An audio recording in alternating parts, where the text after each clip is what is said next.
it may not be the most exciting part because we're going to go through kind of a lot of scenarios and structures, but it is, I think, very important for all of us as we continue on to figure out what our role is as family members. But I did want to say this as I was thinking about why we didn't end up, all of us, working within the company, what that decision was. It seemed very interesting at the time because there was not a lot of pressure for us to do it. I remember when I was in college, I was going to school in Boston, and my dad said, "You've got to, when you come home for the summer, you have to work in the company." And at the time, I was studying theater, and all the people in the theater program I was with were going off to do these amazing programs in New York City and in Boston as well. And they kept saying, "What are you going to do?" And I said, "I'm going to go back home and do some work." And so I went back home and discovered when I applied for work within Silver Dollar City that I was going to be a train robber. And so, right. So for one summer, I robbed trains and I really worked on my acting. I got it down really good.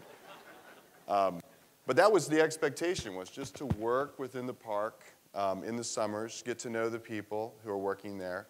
And there was really nothing beyond that. We didn't feel like we were being groomed for upper management. It felt very casual. Go find what you want to do, what you want to be in life. And that was the message that we received, at least in our family, through G3, which was really, really great at the time. And I didn't think much more beyond that.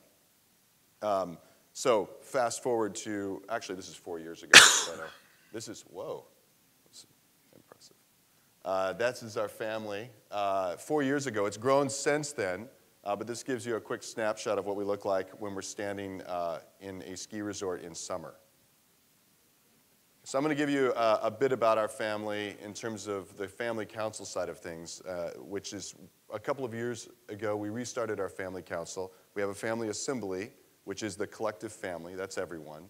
And then we have a family council, which really works as a board for the family assembly and speaks both to the board itself, HFE, and back to the family as well. We have a mission, and that is we live, love, and serve together. And that's the goal that binds us. We have, and we're going to get into some numbers here, we have lineal descendants of G2, you have the 2 there. We have G3, there are 8 of us. G4 is 22. And then G5 is now 2 and growing. As Chris had mentioned earlier, we have 52 family members in total with spouses. And maybe by 2050, we'll have 210. So we have to really be thinking about where this is going to be going. Historically, the equity has been passed down to the descendants without any regard for what we do in terms of our work outside or inside the company. And this is a very short, it's not a short list, but a list of what we do outside of the company.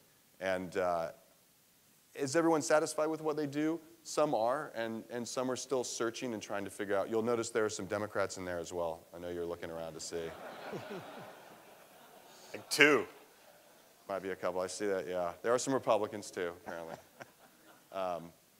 So like any family, I think that we're working things out between all of us to figure out what it is we're supposed to be doing in the world.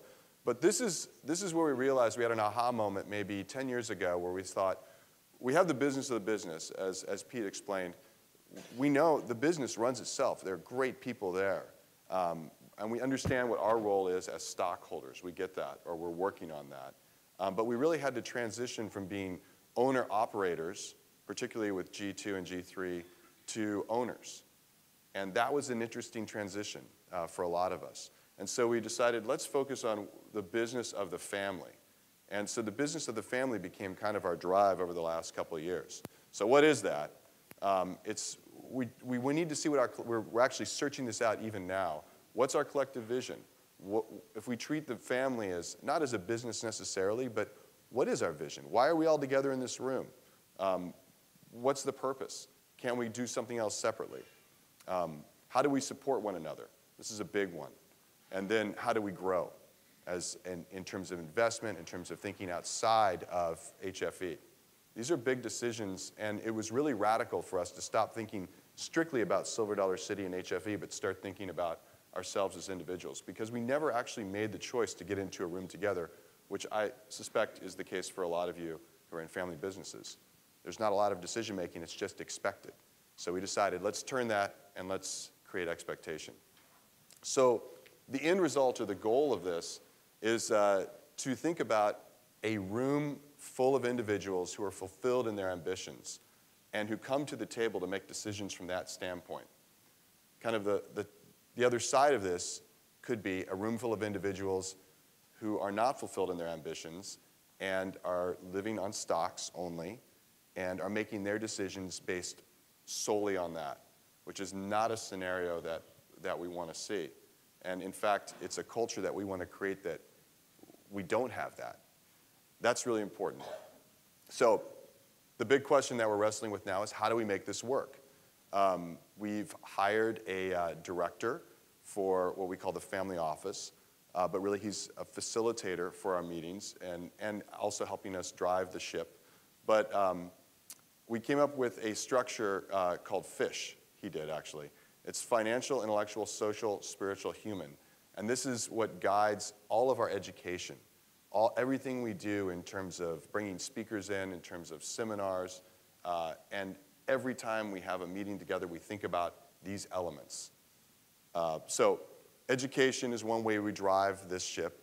We think about how we're going to make this transition.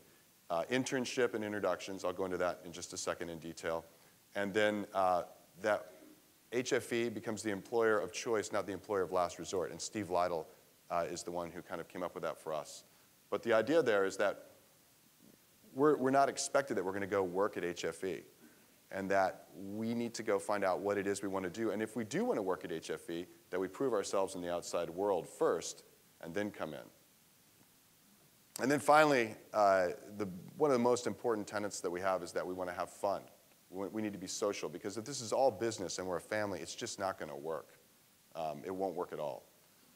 So in terms of education, the big questions that we're asking is, what does it mean to be a family member? And I know that's very simple, but really, what does it mean to be in that room and to be a family member? What is our goal? What unifies us? What does it mean to be an owner? That's a huge question, because we still are trying to wrestle with what it is to be an owner in that company. And when you come, because you're born into this.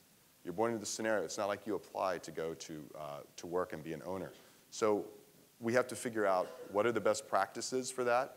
What do other family-held businesses do? How do they solve these problems, which is why a lot of us are here today to think this out. So we attend family business conferences. We remain up to speed on our industry.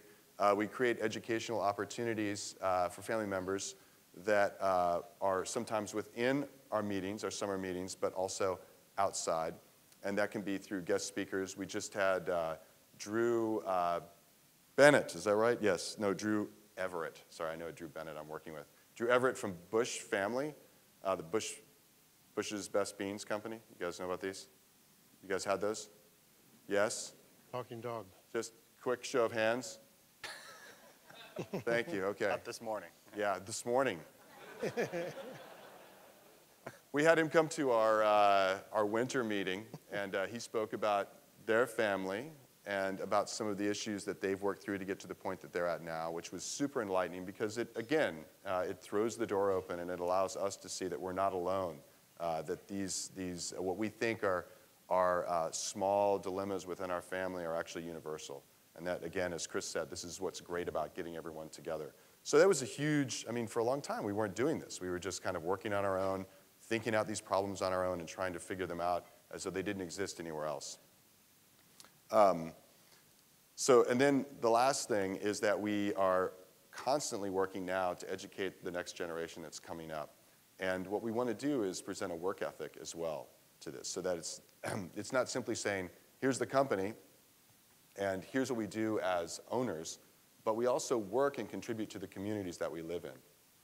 It's very, very important. So internships and introductions is something that we just started within the Family Council maybe 10 years ago. We've had some starts and misfires, but we've had some great successes as well. And the idea is, as you would guess, is simply to talk to family members who are coming up. Usually these are college students or even after college, and find out what their interests are and see if we can help identify that and put them in an internship within the company, if one exists, or outside of the company with our social network of people that we work with. And the thing that's interesting with this is it's 50-50. The individual coming up needs to have that drive and be 50% there, and we can do 50% of the work to help make that introduction, as you guys know. And it's so important that that happens, that success happen within our company or within our family, because we've had I think one great success that we all point to, and it's worked. And we had, I won't go into the details on it actually, but it was great. And so now family members who are coming up are looking to that and saying, I want to try that, I want to do that.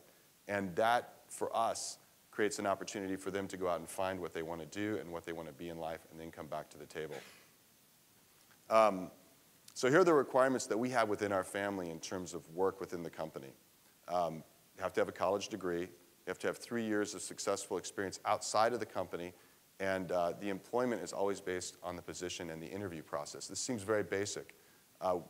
We've only had, I think, one scenario, is it one or two? How many, Chris? Scenarios where this has actually happened, where someone has received a job within the company? Under this? Single digits. Yeah, it's very few. And we made this a little too difficult early on. And I think that part of what was happening, and this was maybe built into the process, that we were not encouraging family members to look for work within the company. So recently we've decided, yeah, we want that to happen, but it's got to happen in the right way. And so this has been part of that. I mean, when we look at this, the bigger picture of our family, we have the whole world, and then we have our company.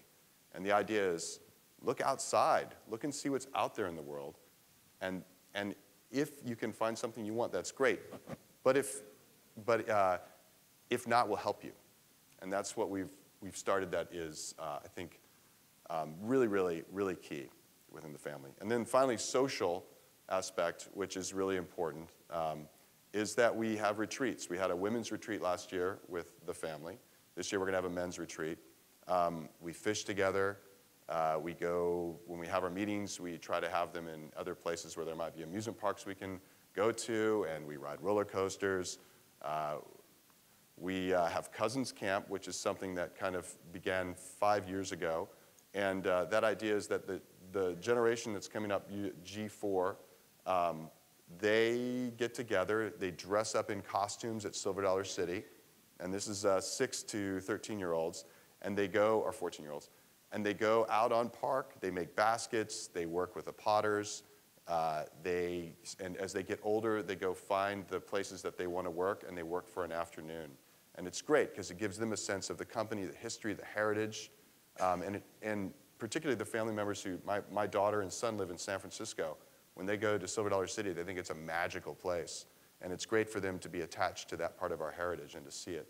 And then finally, we have Kids Camp, which is a biannual event where we have our summer meetings, usually not in Branson, but at some other place. And the kids just get together and play while the adults are in the stockholder meetings or the family meetings. And that's essential, because we want them to have that bond as they grow up. So again, all of this structure that I just threw at you very quickly is what we're trying to implement in terms of focusing the family on the business of the family and thinking about what the family's job is in this as owners. And the rest of this, the company itself, we work as stockholders, we're involved in that in the role of stockholders, and that's it. And so it's important that we have a drive in the other direction.